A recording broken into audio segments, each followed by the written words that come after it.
لا الہ الا اللہ پڑھ لا الہ الا اللہ۔ زکوٰۃ کے پیسے مدرسے میں دے سکتے ہیں، بالکل دے سکتے ہیں، لیکن ان استاذوں کو بتا دیا کرو کہ یہ زکوٰۃ ہے، کیونکہ زکوٰۃ کا پیسہ جو ہے وہ تعمیر پہ نہیں لگ سکتا۔ زکوٰۃ کا پیسہ غریب طلبہ کے کھانے پہ، پینے پہ، کپڑے، تو استاد اسی طرح پھر خرچ کرتے ہیں، ان کو لکھوا دیں گے یہ زکوٰۃ ہے، یہ صدقہ ہے، اور ان کی رسیدوں پر بھی آگے لکھا ہوتا ہے زکوٰۃ ہے، صدقات نافلہ ہیں، واجبہ ہیں۔ میں نے 1,00,000 روپے کی گندم خریدی، جس کے خریدی اس کے پاس پڑی رہی، میری اجازت سے اس نے منافع میں بیچ دی۔ یہ سودا جائز ہے؟ ہاں جائز ہے۔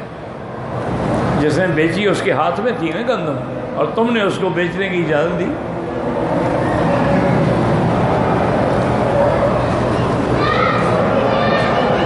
زوجین کے حقوق پہ اللہ نے دونوں کے حقوق رکھے ہیں۔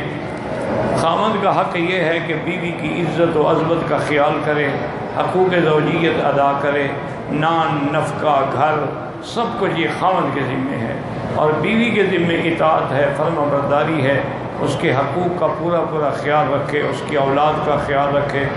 اور حدیث مبارک میں آتا ہے سب سے اچھی عورت وہ ہے اذا نظر الیہ سرت ہو، جب بیوی پہ نظر پڑے تو خوش ہو جائے، یعنی وہ بن سمر کے بیٹھی ہو خاوند کے لیے۔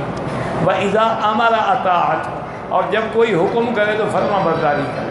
وَإِذَا غَابَ عَنْهَا، اگر خاوند چلا جائے، حفظت، تو اس کی عزت کی بھی اور اس کے مال کی بھی حفاظت کرے، وہ اچھی عورت ہے۔